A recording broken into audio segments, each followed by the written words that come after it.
Hey, welcome back to my channel. My name is Shanice and I changed my channel name. So now it's called SDK Publishing. And I did that for a number of reasons. I should have added that on as a question in today's video, but I didn't. So what I'll do is I'll talk about that at the end as to why I have this name change. And then we'll get into more detail about things just relating to my Amazon KDP account at the end. But this video itself is going to try to answer some of your questions.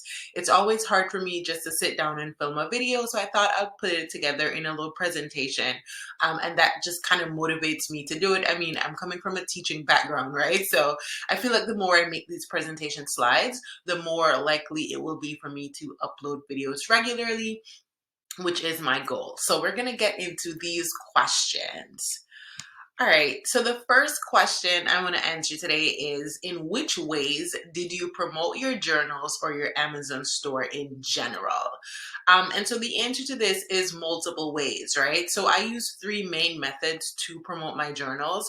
The first one would be email marketing. So over the years, I've been blogging, right? And as a blogger, I've had these lead magnets that I've used to collect email addresses. And so, especially when my book went on sale on Amazon, one thing I did was blast out emails to my mailing list, just telling them, hey, support. This is only because at the time the book was on sale, so it was a really good time to send out that email. But just aside from that, email marketing has been something that I've consistently used over the course of my KDP journey. The next thing is social media, of course. That is perhaps the biggest way that I market my journals. I do Instagram, I do Facebook, I do TikTok, but this is all because I have a brand, right? So previously my account was called Shanice DK Designs, and that's a brand. It's not just me putting journals on Amazon and expecting Amazon to sell my journals. It's me putting journals on Amazon and putting in that work to get traffic to my journals, and then hoping that Amazon picks up on it and does some work on its own. And then the last thing is word of mouth. You got to be in DMs, not necessarily in DMs, I'm kidding, but definitely spreading the word to people who you know in real life. Um, Especially if this is a business for you and it's not just like a get rich quick scheme. You actually believe in your journals. You could even purchase your journals and take them to you could get author copies. Sometimes those take too long, and you can always just grab them off of Amazon. And you can sell them at trade shows. You can sell them at pop-up shops. You can list them in stores. So those are all ways to sell and market and promote your journals. All right, so we're going to keep going. So my next question is, did you run ads? And so the answer to this question is no. It's kind of yes and no.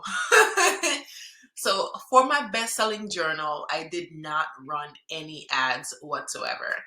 However, I have tried ads in the past. So in the past, I've tried running ads, not on the best-selling journal, but just on other journals that I thought would have been best-selling. I spent about $20 and I made $29. So I turned it off because I realized that the ad calculation is not calculating what I need to pay out to Amazon on my journals. Instead, it is just calculating the amount of money that I get in, right? So if I sold a journal for $9, it's calculating $9.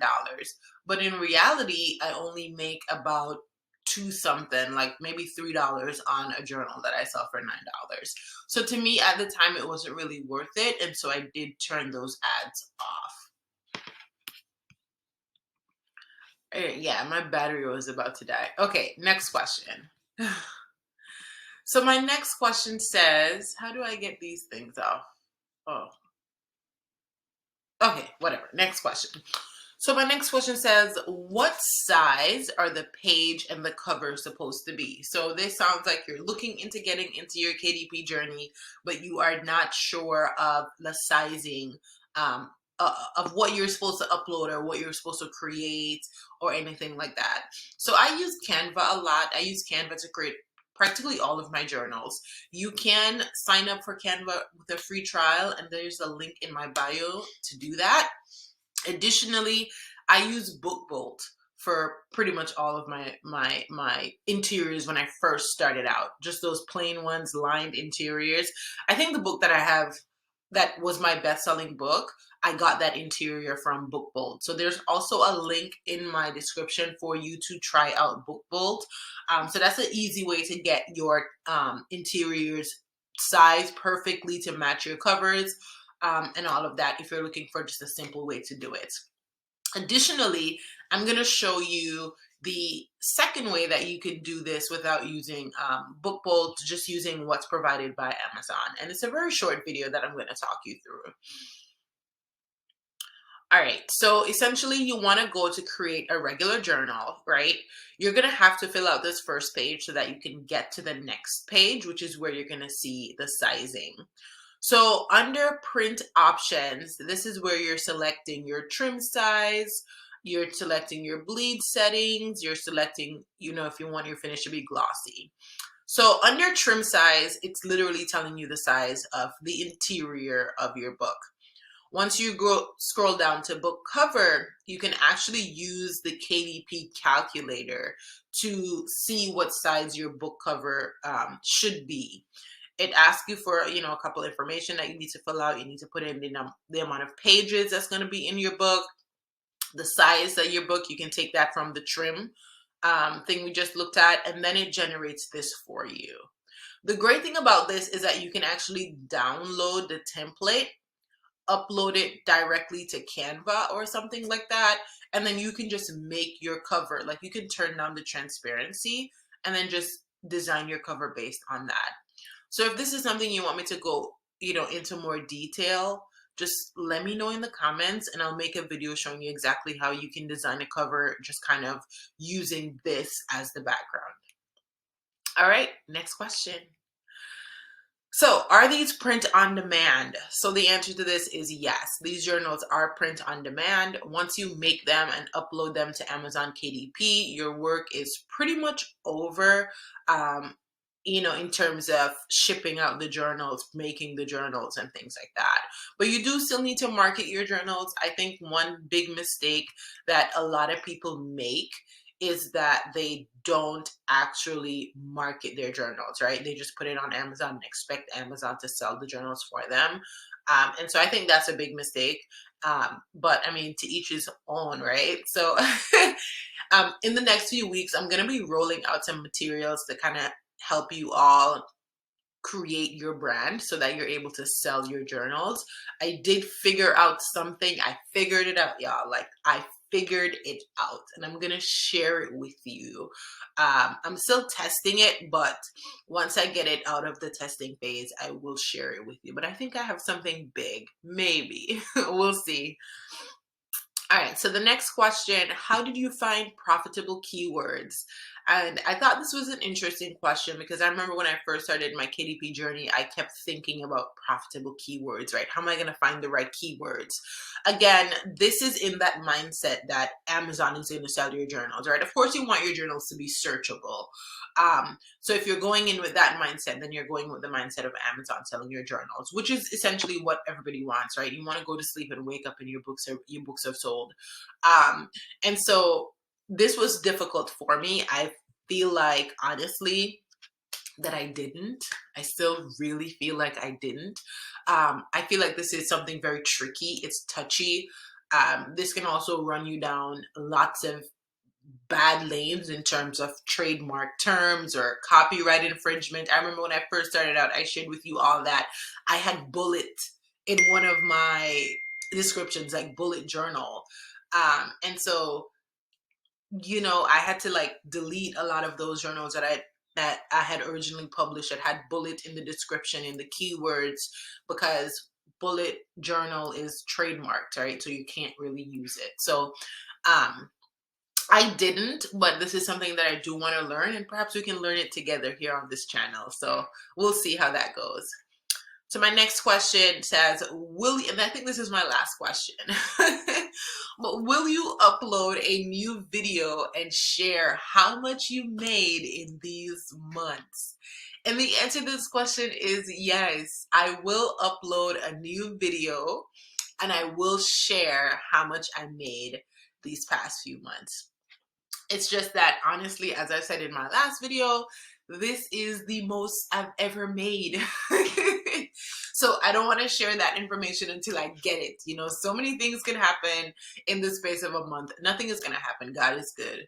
But I just don't feel comfortable sharing it as yet, just because it's just, you know, it's all my hard work. You know, I worked hard, and I feel like this is, you know, I don't know. I just want to hold on to it for another couple of weeks. So, it's going to be about 2 weeks. Amazon typically sends out around like the end of the month. So, I mean, you guys are on KDP. You know when Amazon sends out.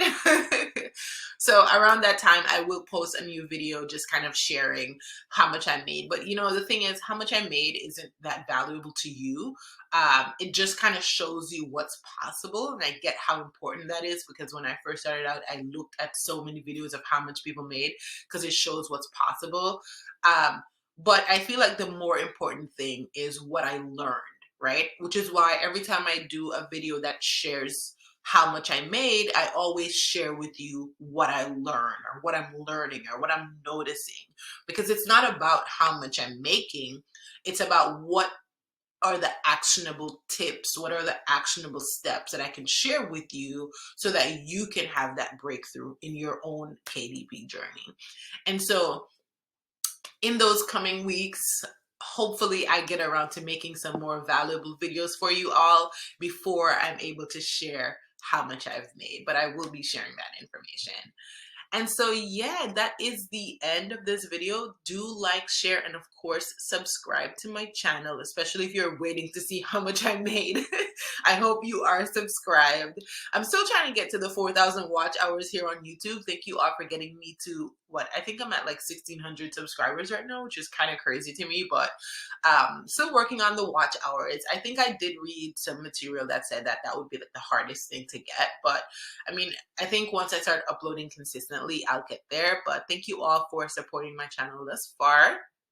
I'm trying to figure out the vision, right? So, because YouTube is something that I want to take more seriously. And so, thank you all for your support.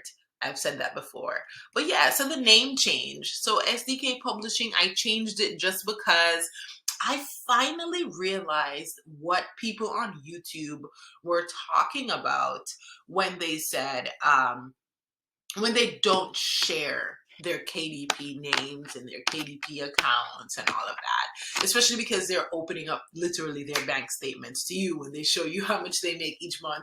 So I got some hate comments on my journals, y'all. Like I had people who didn't purchase a journal, because you know how Amazon shows you when somebody doesn't purchase something, and not comments, but reviews. And the review was just like, oh, this is just a blank journal. You can buy something better. And I'm just like, you didn't even purchase it though. You know what I mean? So I think I wanted to kind of decrease the traffic um, going towards my Amazon page. And so that's kind of why I decided to separate them. So now I'm going to have SDK Publishing, where I'm going to tell you guys all about publishing and my journey. And then I'm just going to keep my business, Shanice DK Designs, as a separate venture, because these two things are not really related. I feel like when I first started out, I did group them all together because I was kind of doing it as a business owner journey. Like, this is me on my business journey. Follow along with me, and those things, and that's valuable. You know, that's how I got a lot of my initial traffic. But I feel like now that I'm kind of getting bigger, I kind of want to separate them. I guess what I'm saying is I don't want genuine customers, like people actually interested in my journals or in my sticky notes, coming here just to see me talk about how much I'm making on Amazon. You know what I mean? So I kind of want to separate that traffic from people who are interested in my content because they want to know how to see growth in their business. They want to know how to see growth in their KDP journeys versus people who are coming towards my, coming towards me because they want to purchase a journal, or they want to get a journal to start journaling or get into journaling, or any of that type of thing. So I hope that makes sense. But that's the name change. So I hope you continue to support me. As I said, like, share, subscribe, and all that good stuff that they do here on YouTube. And I'll see you in my next video. Bye, guys.